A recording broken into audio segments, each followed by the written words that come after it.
Hey guys, welcome back to another online lesson. This time we're going to talk about the volume of a rectangular prism. Let's get started with some words to know. Three different phrases we have to get down before we get started.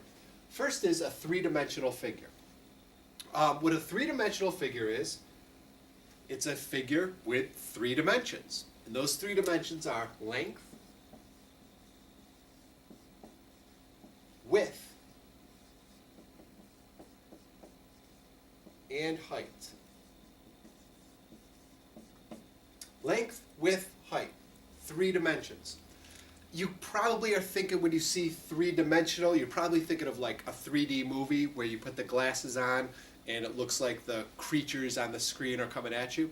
Well, that's similar to what a three-dimensional figure is. It has length, it has width, it has height. If you think back to the previous unit we did, we were talking about rectangles and squares. That's a two-dimensional figure.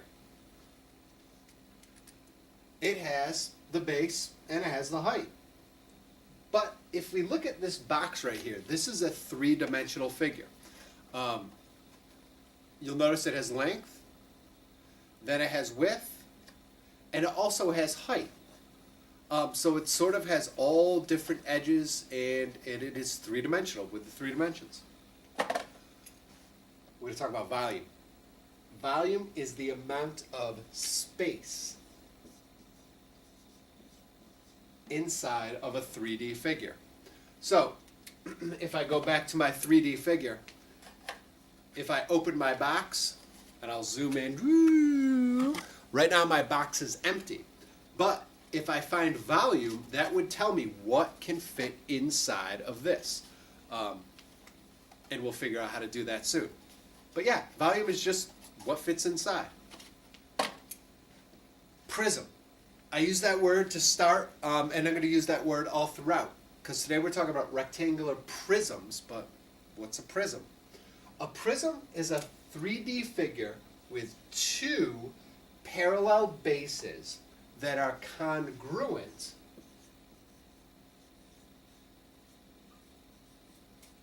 polygons.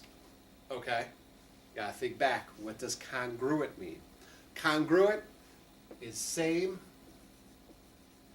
size and shape. Yeah. So let's look at my rectangular prism here. It is a 3D figure with two parallel bases. Here's a base.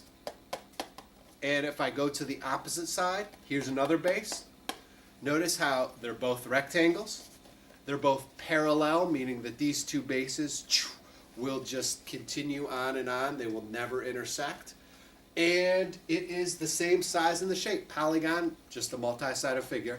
Notice that this side is a rectangle and this side is a rectangle. And ooh, if we flip it over and check out this base right here, that is a smaller rectangle. If we go opposite that, ooh, this is also a smaller rectangle. So this is a perfect rectangular prism. Let's get to work. The good news is when we're trying to find volume, there is a formula. Because I like using formulas. Remember with formulas, you just take the number and plug it in where it goes in the formula. So here I have, oh, let me erase this stuff first. Okay.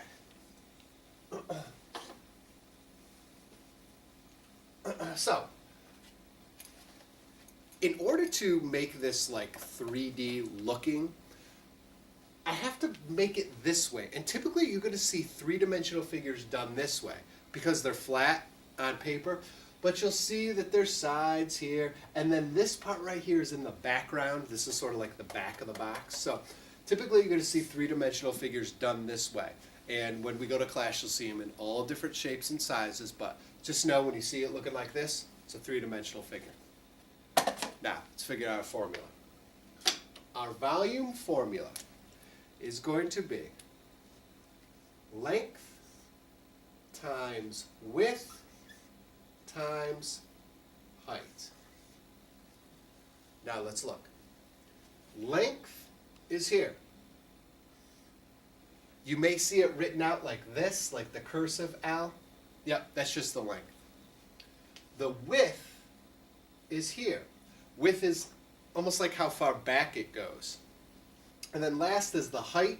Remember, straight up and down, this is the height. So when you're trying to figure out how much fits inside, it'll be the length times the width times the height. And that'll get you the number.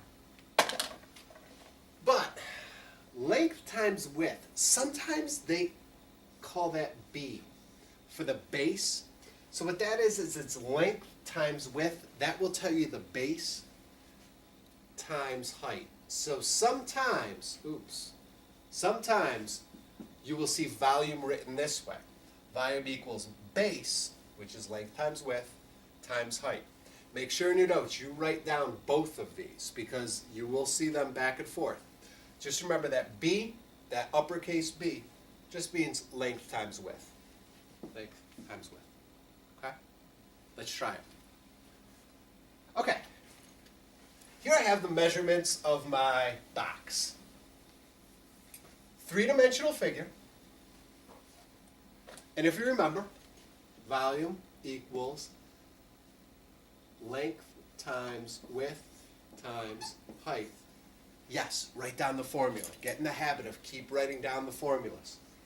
Okay, so here we have, just plug in the numbers. We're trying to find the volume. Equals 5 centimeters times 8 centimeters times 4 centimeters. We can do it. Volume equals 5 times 8 is 40 times 4. Volume equals 40 times 4 is 160. It's cubic centimeters. Now, cubic centimeters is the exponent of 3. Now, the reason this one is an exponent of 3 is because we're multiplying centimeters 3 times. 5 centimeters times 8 centimeters times 4 centimeters. 1, 2, 3. That's how we get cubic, and that's how it says. It's not centimeters it's not centimeters third. It could be centimeters to the third power, but typically you're going to hear it as cubic centimeters. Let's try another one. Okay, this one's a little bit different.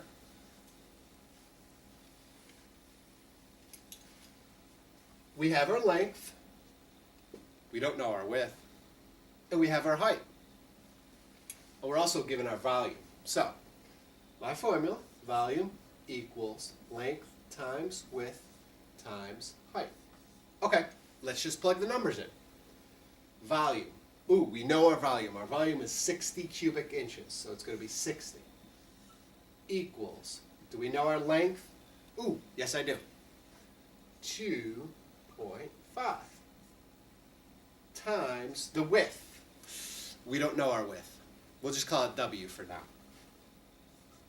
Times our height. Ooh, we do know our height. Our height is 4. Okay, so let's solve. This time though, we know the volume, so we're not solving for volume. What we're doing for is we're looking for, what is that width? What does the W equal? Now, I go here, I look at the side with my variable, which is over here, and let's see if we could solve here. Now, 2.5 times W times 4. I know the commutative property of multiplication. I can flip those numbers around to make them a little bit easier for me. So I'm going to say, I'm going to flip the W and the 4 to make it 2.5 times 4 times W. Okay, because this I could do. 2.5 times 4. I'll do it off to the side. 2.5 times 4. 2.5 times 4. 5 times 4 is 20. Carry the 2. 4 times 2 is 8. Plus 1 plus 2 is 10. No decimal places, 1 decimal place, so I move it over once.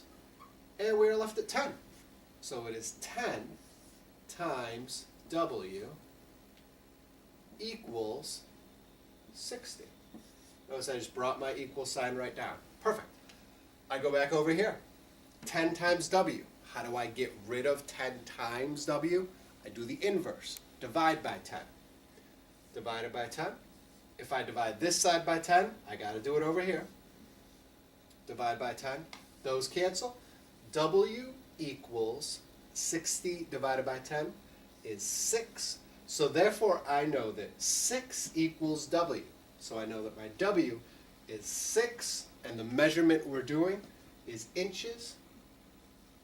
So when I label my answer, 6 inches equals W. Perfect. I gave you 2 to try on your own. So what I want you to do, try the last 2 problems. If you need to work, you could use the back, you could use a separate piece of paper, that's fine. Bring those to class. We'll see you later.